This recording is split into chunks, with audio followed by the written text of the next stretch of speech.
نماز اور اسلام لازم و ملزوم ہے۔ اس کی اہمیت کا اندازہ آپ یوں کر سکتے ہیں کہ حضرت آدم نے اپنے بیٹوں کو نماز کے اوقات کی تلقین کی، تربیت کی اور بتلایا کہ نماز کے یہ اوقات ہیں۔ حضرت نوح نے، حضرت ابراہیم نے، یعنی جتنے انبیاء آئے انہوں نے اپنی توحید کی دعوت کے بعد سب سے پہلے جس عمل کی دعوت دی وہ نماز ہے۔ ہر انبیاء کی دعوت میں بھی یہ مشترک ہے اور ہر نبی بھی نماز کا حکم دیتا رہا، اور اس کی مثالیں قرآن پاک میں متعدد ہے۔ حضرت ابراہیم کی دو دعائیں معروف ہیں، آپ کو آتی ہیں، رب اجعلنی مقیم الصلاۃ والی اور ربنا لیقیموا الصلاۃ۔ یہ بھی قرآن پاک میں حضرت ابراہیم کے لیے آتا ہے کہ جب انہوں نے اپنے بچوں کو وادی غیر ذی زرعین میں چھوڑا تو کہا ربنا لیقیموا الصلاۃ فاجعل افئدۃ من الناس تہوی الیہم، کہ نماز کے لیے اللہ نماز کو قائم رکھنے کے لیے میں نے اپنے بچوں کو یہاں پہ چھوڑا اور لوگوں کے دل اس گھر کی طرف متوجہ فرما دینا۔ اس کے علاوہ حضرت موسیٰ کے لیے بھی قرآن پاک میں اقم الصلاۃ لذکری، حضرت عیسیٰ کے لیے واوصانی بالصلاۃ، حضرت مریم کے لیے واسجدی وارکعی، حضرت زکریا کے لیے وہو قائم یصلی فی المحراب۔ بلکہ غیر نبی کا بھی قرآن پاک میں ایک کا ذکر آیا حکیم لقمان کا، تو یا بنی اقیم الصلاۃ، یعنی نماز ایک ایسی چیز ہے جو انبیاء کی دعوت کے اندر بھی مشترک تھی، اور رسول اللہ صلی اللہ علیہ وسلم سے پہلے اہل کتاب بھی، قرآن پاک میں اہل کتاب کا ذکر بھی موجود ہے کہ وہ نمازوں کے اندر قرآن کی آیات اور قیام اللیل کا قرآن پاک میں اس حوالے سے آپ نے مطالعہ کیا ہے۔ بلکہ اللہ رب العزت نے تو یہاں تک کہہ دیا انی معکم لئن اقمتم الصلاۃ،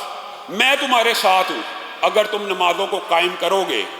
فنعم المولا ونعم النصیر، اور اللہ کا ساتھ اور اللہ کی ولایت اور اللہ کا مددگار ہونا، اس سے بہتر مددگاری تو کوئی بھی نہیں ہو سکتی۔ یہ ایک اتنی اہم عبادت ہے کہ اللہ رب العزت نے جب رسول اللہ صلی اللہ علیہ وسلم کو مبعوث فرمایا تو ان کو بھی جو پہلا حکم عمل کا کیا، یا ایھا المدثر قم فانذر وربک فکبر، پہلا حکم نماز کا، وما امروا الا لیعبدوا اللہ مخلصین لہ الدین حنفاء ویقیموا الصلاۃ، اور کس چیز کا حکم دیا گیا؟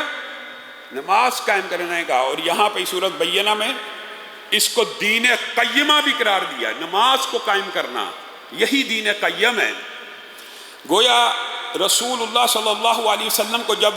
ان کی نماز کا حکم دیا پھر صرف انہی تک یہ حکم محدود نہیں رہا،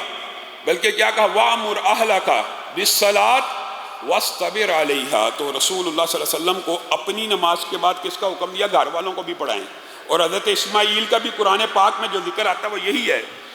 کَانَ يَأْمُرُ أَهْلَهُ بِالصَّلَاةِ، حضرت اسماعیل بھی، یعنی انبیاء کا یہ شیوا رہا کہ اپنے اہل خانہ کو روز نمازیں پڑھتے رہے، حتیٰ کہ مسلمان بھی اول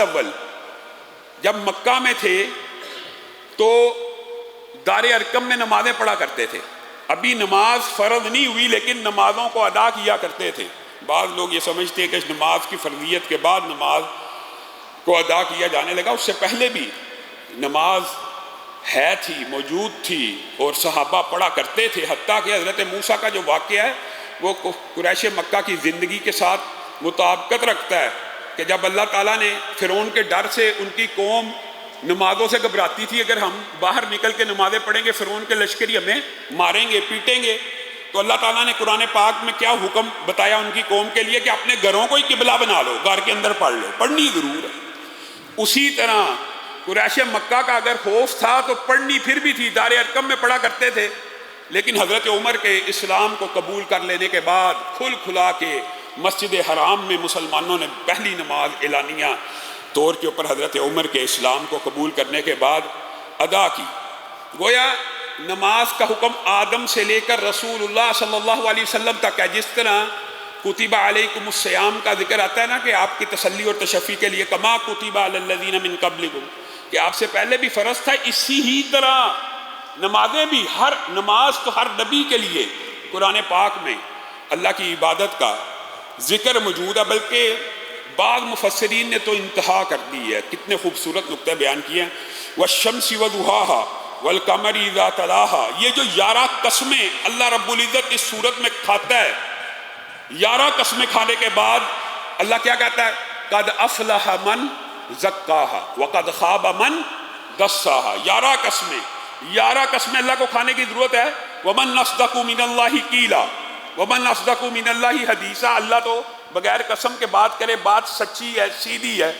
لیکن آپ کے اور میرے سمجھانے کے لیے 11 قسمیں کھائیں اور کہا کہ وہ نفس کامیاب ہو گیا جس نے اپنے نفس کو، اصل میں وہ فلاح پا گیا جس نے اپنے نفس کو پکیدہ اور طاہر اور مطہر کر دیا۔ اور اس کی پکیدگی اور طہارت کیا ہے؟ اس کا ذکر بھی سورت میں موجود ہے۔ اگلی سورت میں آگے چل کے آپ سورت اعلیٰ میں پہنچیں، قد افلح من تزکا وذکر اسم ربہ فصلی، قد افلح من تزکا وذکر اسم ربہ فصلی۔ کامیاب کون ہوا؟ پہلے سورت وضحاہا والشمس وضحاہا میں آپ نے سنا کامیاب وہ ہو گیا جس نے تزکیے کو اختیار کیا، اور وہ تزکیہ کیا؟ قد افلح من تزکا وذکر اسم ربہ فصلی۔ وہ کامیاب ہوا جس نے اللہ کے ذکر کو بلند کیا نمازوں میں، وہی نفس کامیاب ہوا۔ قد افلح من تزکا وذکر اسم ربہ فصلی بل تؤثرون الحیات الدنیا والآخرۃ خیر وابقی۔ تم دنیا کی زندگی کے پیچھے نمازیں چھوڑ دیتے ہو اور یہ سمجھتے ہو کہ دنیا ہی کی زندگی باقی رہنے والی ہے، جبکہ آخرت کی زندگی ہمیشگی والی ہے، دائم ہے، دوام ہے۔ اور اللہ رب العزت نے بھی اس نماز کی اہمیت کا عجیب و غریب یہاں پہ تذکرہ کیا۔ ان ھذا لفی الصحف الاولی صحف ابراہیم و موسیٰ۔ اس نماز کی یہ جو پاکیزگی اور طہارت ہے صرف قرآن پاک میں نہیں ہے، تمام جتنے آسمانی صحیفے گزرے ہیں ان سب میں اس کا ذکر موجود ہے، سب میں ذکر موجود ہے۔ اب آپ بتائیے کہ اللہ تعالیٰ پاکیزگی کو، اللہ تعالیٰ حکم کی ابتدا کو جس نماز سے کر رہا ہے، اگر مولوی اس کے بارے میں کہتا ہے بھائی اس کے بغیر اسلام مکمل نہیں ہے، دین مکمل نہیں ہے، وہ کہتے ہیں جی یہ مولوی بڑا ظالم ہے، یہ مولوی بڑا سخت ہے،